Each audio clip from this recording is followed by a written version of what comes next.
Os irmãos com a paz do Senhor. Eu estava sentado ali, cultuando a Deus, logo no início do culto, e chorei, enxuguei as lágrimas com o lenço, que eu ainda sou do tempo que o crente traz o lenço para a igreja, não para tirar a poeira do banco, mas para enxugar lágrimas, né? E vendo o pastor Norato dirigindo o culto, o Abraãozinho tocando a bateria, minha esposa e filha ali do lado, e o meu coração se encheu de gozo, de alegria, porque Deus tem me dado essa honra de ter uma família que serve ao Senhor, de ter uma família envolvida com as coisas de Deus. E para mim é muita honra começar o ano de 2015 ministrando a palavra aqui na Assembleia de Deus Canaã, em Cajazeiras. Eu estava ali sentado, agradecendo a Deus pela oportunidade. Sou diferente do pastor Norato, é claro, ele é um e eu sou outro. Deus usa o pastor Norato no grego clássico, ele me usa no koiné, mas o interessante e importante é que Deus nos usa, amém? Por gentileza, amados, abram as vossas Bíblias no Evangelho de Cristo, segundo escreveu o doutor Lucas, no capítulo 22. Vamos ser breves, nós vamos ministrar a ceia do Senhor. De antemão já quero agradecer a visita dos amados que pela primeira vez estão aqui conosco, ou que porventura não são evangélicos e já frequentam aqui mais de uma vez. Sintam-se à vontade, que Deus possa falar ao coração dos irmãos. Lucas capítulo 22, quem achou diz amém. Vamos ler a partir do verso 1.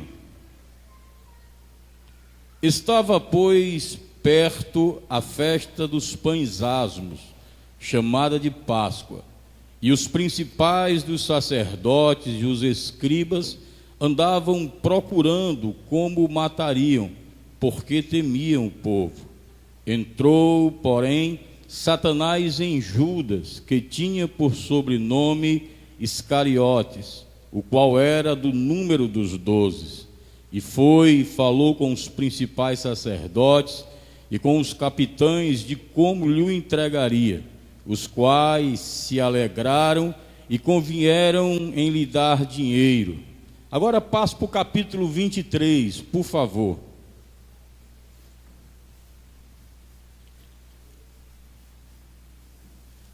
Vamos ler a partir do 33. E quando chegaram ao lugar chamado a Caveira, ali o crucificaram, e aos malfeitores, um à direita e outro à esquerda. E dizia Jesus: Pai, perdoa-lhes, porque não sabem o que fazem. E repartindo as suas vestes, lançaram sorte, e o povo estava olhando, e também os principais zombavam dele, dizendo: aos outros salvou, salve-se a si mesmo, se este é o Cristo, o escolhido de Deus. E também os soldados escarneciam dele, chegando-se a ele e apresentando-lhe vinagre, e dizendo: se tu és o rei dos judeus, salva-te a ti mesmo.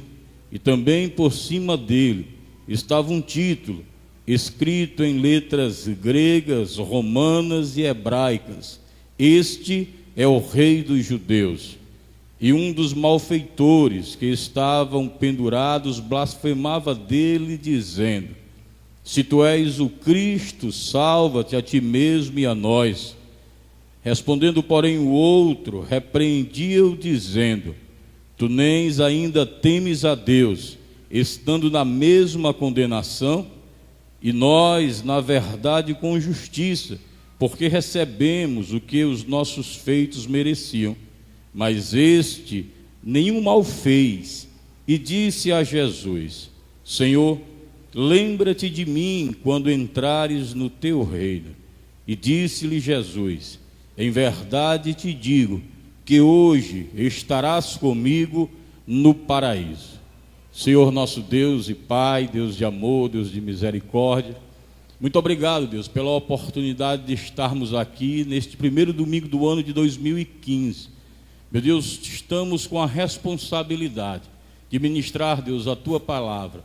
E nós sabemos, Deus, que de nós mesmos não temos o que falar. Então eu te peço, Deus, que o teu Espírito Santo venha em nosso socorro. E que hoje, Deus, no abrir e fechar dos nossos lábios, possamos, Deus, ser usados por Ti como instrumentos em favor dos santos que aqui congregam. É o que eu te peço, meu Deus, e por fé já te agradeço, em nome de Jesus. E a igreja diz amém, graças a Deus. Podem sentar. Pronto, alguém começou a bater palma, termine, que é para Jesus. Amém, louvado seja Deus. Eu estava pensando, ontem à noite, o pastor Norato me convidou para ministrar a palavra hoje, e eu pedindo, orando a Deus, pedindo direção para o culto de hoje, para a palavra que iríamos ministrar. E à noite estivemos no culto, ontem à noite aqui na congregação, e o pastor Norato fez menção dessa passagem que nós lemos agora acerca da crucificação. E aquilo confirmou no meu coração que teríamos que trazer da parte do Senhor para os irmãos. O Evangelho de Cristo, ele nos traz um aprendizado, uma pedagogia. A grande cartada, o grande objetivo deste Evangelho é nos transformar, é fazer de mim e de você pessoas melhores. Só que tem um detalhe: Deus, ele não nos impõe a fé, Deus, ele não nos obriga a servi-lo. Eu não sirvo a Deus porque Deus decretou nos céus que eu tenho que servi-lo. Deus, ele me propõe servi-lo, Deus me convida a servi-lo. Então servir a Deus ou não servir a Deus é opção minha, é escolha minha. Eu quero falar sobre escolhas, eu quero falar sobre oportunidades que muitas vezes são únicas na nossa vida e nunca mais teremos outra igual. Quero falar de oportunidade que nós muitas vezes desperdiçamos e choramos muito o resto da vida, lágrimas de sangue, porque a chance já passou, a oportunidade já foi desperdiçada. A Bíblia fala, nos versos que lemos, acerca de 3 homens. A Bíblia fala acerca de Judas, o Iscariotes. A Bíblia fala acerca de Gestas, que é aquele que nós tratamos como o mau ladrão. E a Bíblia fala acerca de Dimas, aquele que nós tratamos como o bom ladrão. O que nós aprendemos acerca de Judas, o Iscariotes, é que ele tinha tudo para dar certo. Assim como todos nós que aqui estamos, temos tudo para dar certo. O que vai definir o meu sucesso ou o meu fracasso, o que vai definir a minha vitória ou a minha derrota, o que vai definir o meu sorriso ou as minhas lágrimas, o meu gozo ou o meu pranto, é simplesmente as decisões que nós tomamos. Porque quando nós olhamos para Judas Iscariotes, o que nós vemos explícito no texto é que ele fazia parte dos 12, que ele, a seu exemplo e a meu exemplo, também foi convidado por Deus para servir ao Cristo, e ele aceita o convite, e ele tem a oportunidade única, a oportunidade singular de passar 3 anos com Cristo, ouvindo os sermões, sendo testemunha ocular dos milagres, e tudo que Judas viu, ouviu, presenciou, era mais do que suficiente, pastor Norato, para encher o coração de Judas de fé, para fazer com que aquele homem tivesse motivos de sobra para nunca abandonar a cruz, para nunca olhar para trás, para nunca desistir da caminhada. Mas infelizmente não é o que acontece.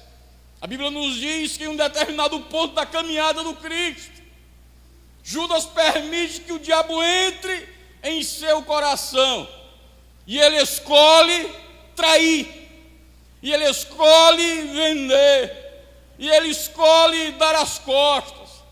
E quando nós olhamos para a atitude de Judas, talvez nos lembremos da atitude de Pedro, que andou também com Cristo, que também fez parte do grupo seleto dos 12, do colegiado apostólico, que também presenciou milagres, que também ouviu sermões, encheu a alma com o compêndio do Sermão do Monte, viveu a experiência única de andar sobre as águas, foi valente ao ponto de cortar a orelha de um soldado preparado, chamado Malco, mas que no momento da adversidade, no momento da prova, no momento da dificuldade, nega a Cristo. E nós pensamos, como pode Judas vender o Salvador? Como pode Pedro negar o Cristo? Como pode algum irmão que eu conheço, ou que eu conheci, que já passou por nossa congregação e que hoje não está mais, e que nós apostávamos nele, que dizíamos, esse vai ser um obreiro da casa do Senhor, esse vai ser um ganhador de almas, essa vai ser uma levita, essa vai ser uma diaconisa, uma esposa de pastor. E hoje a notícia que temos é que voltou para o forró, que voltou para a mesa do bar, que voltou para a sinuca, que voltou para o baralho. Nós vemos como pode ser isso. Tinha tudo para dar certo, mas deu errado. Eu, quando era garoto, 14, 15 anos, estudava no colégio, é lógico, lá em Fortaleza, né? Chamado Farias Brito. E eu tinha um amigo de sala de aula, pastor Dourado, chamado Carlos. O Carlos, ele era filho de um grande empresário em Fortaleza, era dono de uma rede de lojas de eletrodomésticos, móveis. Viviam muito bem. E com 14 anos nós olhávamos para o Carlos, para a vida que o Carlos vivia, para a vida que o Carlos tinha, e qualquer pessoa poderia fazer uma projeção de que ele seria um grande homem no futuro, um grande empresário, um sucessor administrativo do pai, aquele que iria gerenciar as finanças arrecadadas pelo suor do pai. Mas o Carlos, com 15 anos, fuma o primeiro cigarro de maconha. Os irmãos, mais do que ninguém, conhecem a experiência. Fuma o primeiro cigarro de maconha. Da maconha, o Carlos passa para a cocaína. E o Carlos, ainda menor de idade, naquela época, na década de 80, isso nos meados de 83, 82, ele compra uma moto, o pai dá a ele uma moto, chamava-se na época de XL 250, da Honda, uma moto cross. E o irmão Carlos pintou logo a moto de preta, pintou tudo preto, foi uma moto toda preta. E um dia, na pracinha da igreja de Antônio Bezerra, que alguém deva conhecer, ele estava sentado no banco, a moto do lado, um amigo que cheirava com ele, um amigo que fumava com ele, chegou e disse: Carlos, deixa eu dar uma volta na tua moto. E até então o Carlos só vivia na vida do crime a questão da compra e da venda da droga e do consumo. Mas até então havia a possibilidade da recuperação.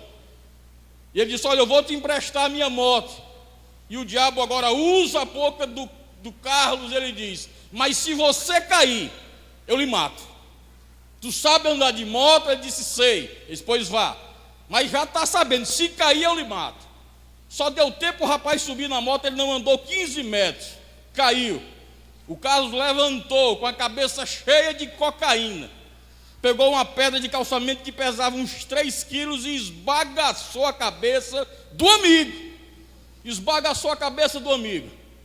Aos poucos o pai foi perdendo tudo que tinha juntado ao longo da vida, financeiramente falando, para pagar bom advogado para o Carlos, para tirar o Carlos dos presídios.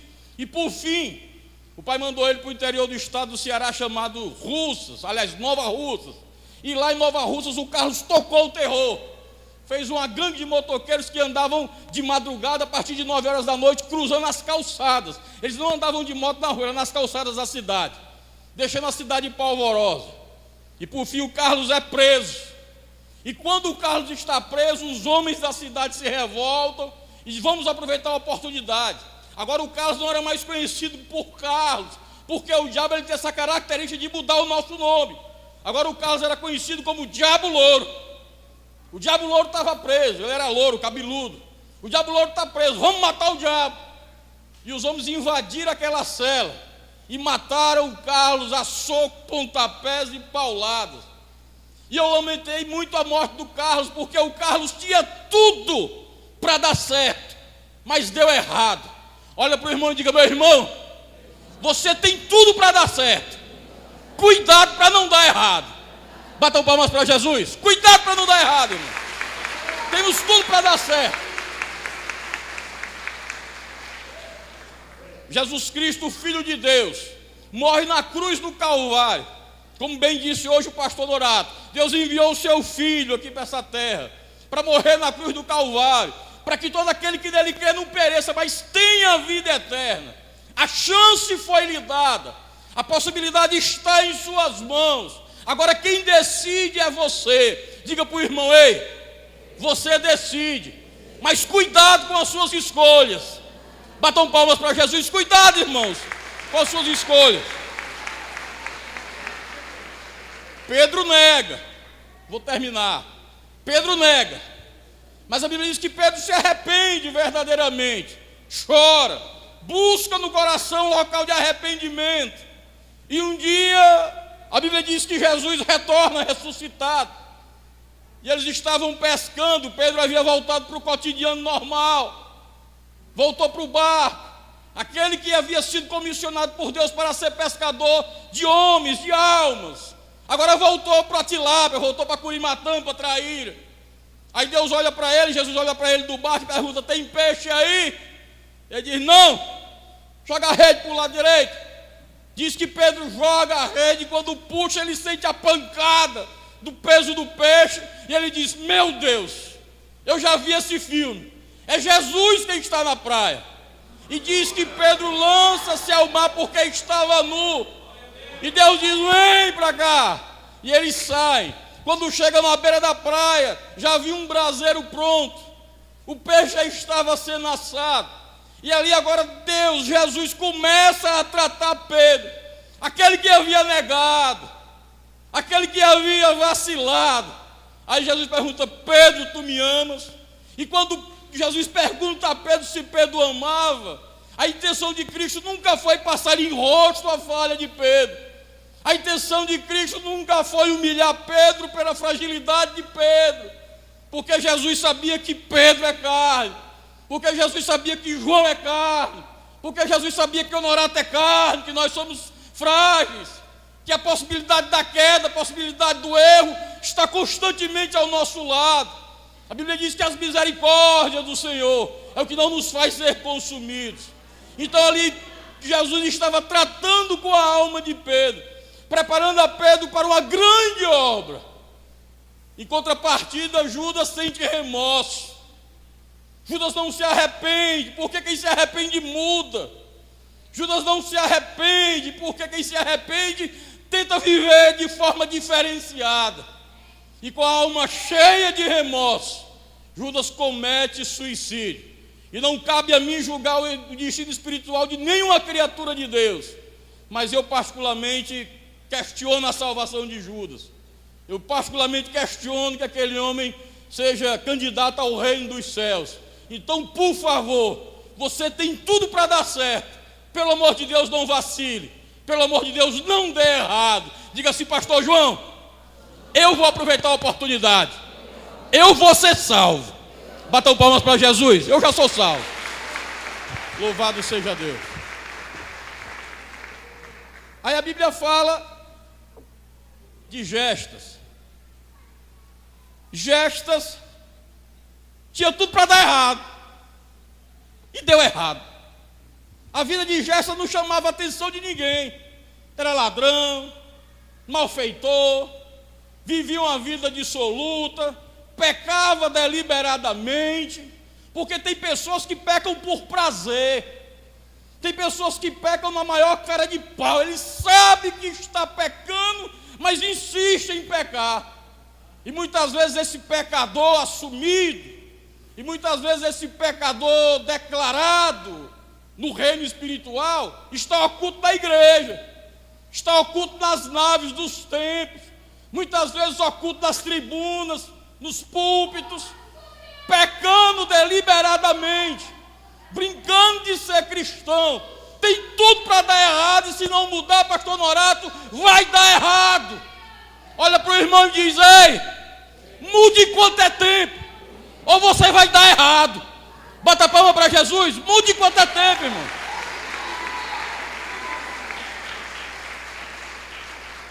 Judas teve a oportunidade. Judas teve a oportunidade de mudar, teve. Esteve com Cristo. Jefta teve a oportunidade, teve. Deus não desampara ninguém. Ninguém está tão distante que não possa ser alcançado pelos braços da graça. Deus amou o mundo. Eu creio, pastor, não sei se é heresia, mas eu creio numa predestinação coletiva. O mundo está predestinado à salvação. Só quem pode impossibilitar a minha salvação sou eu. Acaba com essa história de culpar os outros. Não me desviei porque a mulher do pastor não me dava atenção. Me desviei porque os diáconos nunca falaram comigo. Me desviei porque eu nunca tive a oportunidade para fazer nada na igreja. Foi não. Você que insiste no erro, está errando. E se não mudar de vida, vai terminar errado. A chance Deus lhe deu. A porta está aberta, meu querido. Agora cabe a você ter uma atitude diferenciada. Às vezes eu fico pensando, o que é que nos motiva tanto ao pecado? O que é que tem nesse mundo tão fascinante, tão devastadoramente embriagante, que me tire do eixo, me tire da presença de Deus? Porque nós sentamos aqui, e antes, na hora que o pastor Honorato começou a louvar o primeiro hino, eu já estava sentindo a presença de Deus. Irmão, será que tem uma honra maior para o comedor de feijão como nós do que sentirmos a presença de Deus? Saber que Deus está conosco, irmãos. Batam palmas para Jesus, irmão.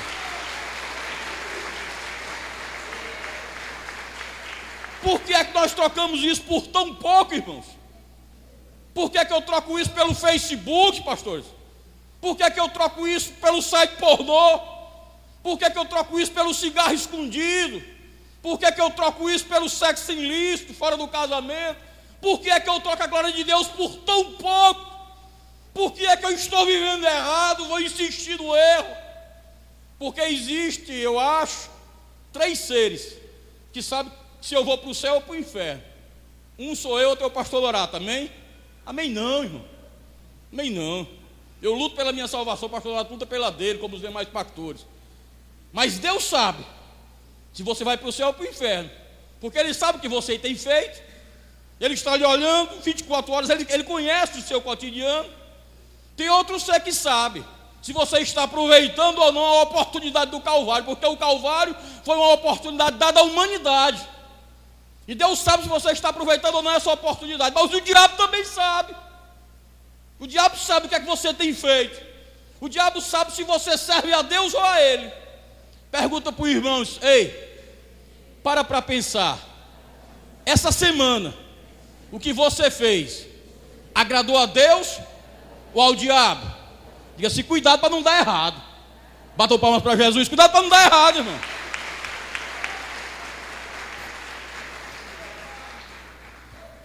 Cuidado para não dar errado. Depois, irmão, não tem choro nem vela. Acabou-se. Nos preparamos para tudo, pastores. Para tudo nos preparamos. Está aí o pastor Honorato com a Bárbara se preparando para o nascimento do filho. Nós nos preparamos para o vestibular, nos preparamos para casar. Para tudo há uma preparação. Mas o interessante é que eu não me preparo para a morte. E a morte é a única certeza que todo ser vivo tem. Por que é que eu vivo errando deliberadamente, irmãos, e tenho certeza que vou morrer? Diga assim para o irmão: ei, você é bem bonitinho, mas não leva não, leva mal não. Porque assim, você é pó e vai voltar para o pó. Bata a palma para Jesus, você vai voltar para o pó, irmão. Você vai voltar para o pó. Então, enquanto é tempo, irmão, enquanto há oportunidade, enquanto a porta da graça está aberta, irmãos, volta para Cristo, confessa a Ele como teu Salvador. Judas tinha tudo para dar certo, mas deu errado. Gestas tinha tudo para dar errado e deu errado. Mas havia um Dimas nessa história, que também era ladrão, que tinha tudo para dar errado, mas deu certo. Diga para o irmão: ei, eu sei que nós tínhamos tudo para dar errado, mas pela misericórdia de Deus, nós estamos dando certo. Batam palma para Jesus, estamos dando certo, irmão. Estamos dando certo. Estamos dando certo. Tomamos a decisão mais sábia que um ser humano pode tomar. que é de aceitar a Cristo como Salvador. A Bíblia diz, irmãos, que já estamos no último momento de sua vida, na oportunidade única, na última oportunidade da sua vida. Ele olha para Cristo, aquele Cristo que até então era escarnecido, aquele Cristo que até então era motivo de gracejo, de zombaria, de comentários maliciosos, sanguentado, sofrido. A Bíblia diz que Dimas olha para esse homem e consegue ver em Cristo o que nós não vemos, porque ele vê em Cristo um rei, ele vê em Cristo um Salvador. A igreja dos nossos dias só consegue ver em Cristo um provedor, e um provedor de coisas terrenas, e um provedor de coisas horizontais. Eu tenho 23 anos de fé, irmão, apenas. Quando o Senhor me converteu, há alguns dias atrás, eu ainda conheci uma igreja que se reunia para orar. Eu estou falando de 20 anos atrás, irmãos. Uma erosão espiritual tão terrível que dentro de 20 anos conseguiu dilapidar a essência da igreja. Jesus disse: se o meu povo, que se chama pelo meu nome, se humilhar na minha presença, orar, buscar a minha face, nós não fazemos mais isso. A igreja de 20 anos atrás, a igreja que eu me converti, pastor Norato, se reunia dia de quinta-feira, à tarde. Era reunião de oração. Era o culto mais frequentado da igreja. E a igreja era do tamanho dessa. Os irmãos ficavam em pé, fechando os corredores, porque não cabia nas cadeiras. E nós nos reuníamos para orar. E naquele tempo, há tão pouco tempo, nós orávamos e entendíamos que bênção de Deus era o batismo com o Espírito Santo. Nós entendíamos que bênção de Deus era o dom de profecia. Nós entendíamos que bênção de Deus era habilidade, graça para ministrar o Evangelho. Nós queríamos ser pregadores, nós queríamos tocar trombeta aos quatro ventos, falar que Jesus vai voltar para resgatar um povo santo. Isso é o que nós entendíamos que era a bênção de Deus. A Bíblia diz que Gestas, a exemplo da igreja moderna, queria descer da cruz, mas não para servir a Deus, para continuar no pecado. Mas Dimas não, ele olha para aquele homem e vê nele um rei, e consegue ver um Salvador. E a grande cartada de Dimas é que ele não vê um rei nivelado com Herodes, ele não vê um rei do nível de Nero ou de outros mais, ele vê um rei do céu, e ele clama em oração e diz: Senhor, lembra-te de mim quando tu entrares no teu reino. Ele sabia que Jesus ia morrer, mas que era passageira aquela morte, que ele iria para um reino, e ele Dimas queria fazer parte desse reino. Diga assim para o irmão: ei, vamos fazer parte desse reino. Batam palmas para Jesus, vamos fazer parte, irmão, desse reino. E o que eu acho lindo, para encerrar, é que Dimas ele morre como apologeta. Dimas ele morre defendendo a fé. Ele morre defendendo o Cristo. Hoje nós nos envergonhamos do Cristo. Ele morre defendendo. Nós vivemos um momento tão esquisito que o crente de hoje tem vergonha de andar com a Bíblia. A gente usa o tablet, a Bíblia agora é no celular. E se você andar com a Bíblia é no bolso. Quem congrega comigo está ferrado, irmãos, porque eu gosto de cheirar e abraçar. O pastor me conhece, eu não perco tempo, eu já vou cheirando, irmão. Eu gosto de cheirar, eu cheiro a cabeça dos irmãos, eu gosto, é o meu jeito. E não é porque eu quero ser bom, não, é porque eu sou assim. E às vezes tem irmão que me encontra no terminal lá em Fortaleza, quando me vê: vixe, o pastor João, aí sai se escondendo, porque sabe que eu vou cheirar. Tem vergonha de mim? Não. Tem vergonha do Evangelho. Tem vergonha do Evangelho, tem vergonha do reino, tem vergonha da cruz, tem vergonha do sangue, tem vergonha da palavra. Diga assim para o irmão: ei, tenha vergonha do pecado e orgulho de ser salvo. Batam palmas para Jesus. Eu agradeço a oportunidade em nome de Jesus.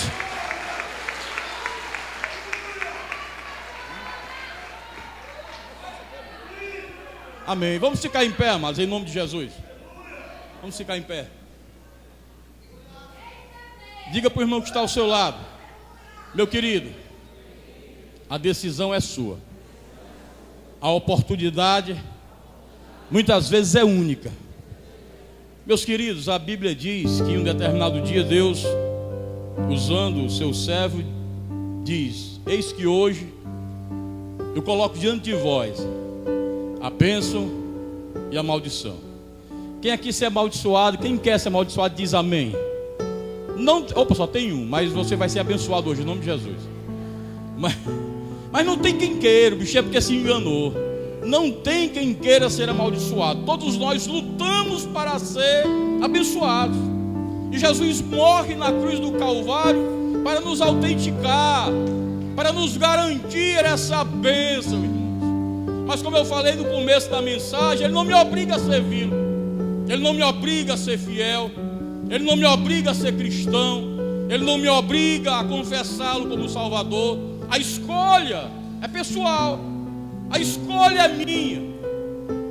Eu conheço um pastor amado nosso, que ele diz que aceitar a Cristo como Salvador é fazer um seguro de vida, que só se goza depois da morte. Acho interessante aquela afirmativa dele. É um seguro de vida, que só se goza depois da morte. Eu não sei qual é o seu perfil. Eu não sei se o seu perfil é de Iscariotes. Eu não sei se o seu perfil é de Jeftas, mau ladrão, que tinha tudo para dar errado e deu realmente errado. Eu não sei se o seu perfil é de Dimas, que aparentemente tinha tudo para dar errado. Vai morrer na cachaça, vai morrer no cigarro, vai morrer nas drogas, vai morrer no adultério. Mas Jesus morreu na cruz do Calvário. Ele pagou o preço que você não poderia pagar, só para lhe dar a certeza que se você quiser, você vai dar certo. Tem um ditado no mundo que diz que pau que nasce torto, até a cinza é torta. Esse ditado é verdadeiro ou é falso? É falso, irmãos. Tem um ditadozinho gospel, evangélico, que diz que depois de Jesus de Nazaré, o pau que nasce torto só morre torto se quiser. Bata a palma para Jesus, só morre torto se quiser. Mas se ele quiser se endireitar, a oportunidade está franqueada. Eu não sei se tem hoje aqui algum desviado do evangelho, alguém que já serviu a Deus, alguém que já participou dessa festa maravilhosa que é o culto de Santa Ceia. Você já participou desta ceia, e Deus lhe trouxe aqui hoje, meu amado, lhe dando mais uma oportunidade, para que você ainda hoje envergonhe o diabo, para que você ainda hoje tenha a oportunidade de voltar a cear. Pastor João, ainda não sou evangélico, mas eu aprendi hoje, pastor, que se eu olhar para a minha vida, a leitura que eu faço é que se eu continuar assim eu vou dar errado. Mas hoje eu descobri que alguém morreu na cruz do Calvário porque me amava, porque tem interesse em que eu dê certo, tem interesse em que eu viva bem. Eu quero perguntar se tem alguém aqui esta noite que está afastado do evangelho e que deseja reconciliar-se. Meu amado, minha amada, em nome de Jesus, começa o ano dando certo, começa o ano fazendo aquilo que você sabe que é o coerente, que é o que deva ser feito. Pastor João, não sou evangélico ainda, mas eu tenho visitado a congregação algumas vezes, não só essa, mas outras também, e eu tenho sentido Deus falar em meu coração. E eu quero que o ano 2015 seja o ano da bênção de Deus na minha vida. Eu cansei do pecado, eu cansei da mentira, eu cansei da ilusão, eu cansei das quimeras. Eu quero servir a Deus em espírito e em verdade. A Bíblia diz, meus amados, que um dia trouxeram Jesus e Barrabás e colocaram os dois diante de uma turba, diante de uma multidão. E naquele momento, mais uma vez, Deus dá aos homens o poder da escolha, Deus dá aos homens o poder da decisão. E Ele pergunta: quem é que vocês querem? Jesus ou Barrabás? Pergunta para o irmão, diz: meu irmão, para pensar e me responde. Quem é que você quer? Jesus ou Barrabás? Diz que aquela multidão enlouquecida gritava a uma só voz: nós queremos Barrabás, nós queremos Barrabás. E ele pergunta: e Jesus, o rei dos judeus? Nós não temos outro rei a não ser César. O que é que eu faço com esse Jesus? Crucifica. Eu quero que ele morra através do meu álcool, eu quero que ele morra através do meu adultério, eu quero que ele morra através do meu vício de site pornô. Eu quero que ele morra através da minha mania de mentir. Eu quero que ele morra através da minha atitude de comprar e não pagar. Eu quero crucificá-lo. Tantas vezes ele ressuscite. Faz isso com Deus não, irmãos. Não brinca com a tua vida. Não brinca com a tua vida. Eu vou ser muito franco com o irmão. Você tem tudo para dar errado. Porque eu também tinha tudo para dar errado, irmão. Quando Jesus me resgatou, eu era quase alcoólatra. Bebia todo dia praticamente. Quando Jesus me resgatou, eu era adúltero. Foi assim que Jesus me encontrou. Quando ninguém mais me queria, eu disse: eu lhe quero, eu lhe valorizo, eu morri foi para lhe salvar. Batam palmas para Jesus. Jesus ou Barrabás? A escolha é de vocês. Eu sei que Deus trouxe vidas aqui hoje para salvar, e o tempo não permite que nos alonguemos mais. Mas eu queria que você hoje desse um tapa na cara do cão. Se esse demônio, tu brincou comigo tanto que quis. Tu me fez de palhaço dessa cidade. Eu era conhecido como veaco, como cachaceiro, como drogado. Mas a partir de hoje eu quero ser conhecido como servo de Deus, Espírito Santo de Deus. Se tiver alguém aí afastado do Evangelho, que queira reconciliar, ou alguém que não é evangélico, que queira aceitar Jesus, levanta só tua mão com um sinal, que eu quero orar por você. Mas não saia daqui do jeito que você entrou, em nome de Jesus. Tem cuidado da tua vida, irmãos. Tem cuidado da tua vida. Tem alguém que não é evangélico e queira aceitar a Cristo como Salvador, faz só um sinal com a mão. Oh, Jesus. Palmas para Jesus, uma vida, traz ele aqui. Louvado seja Deus. Vamos lá, minha vida, vamos à minha vida.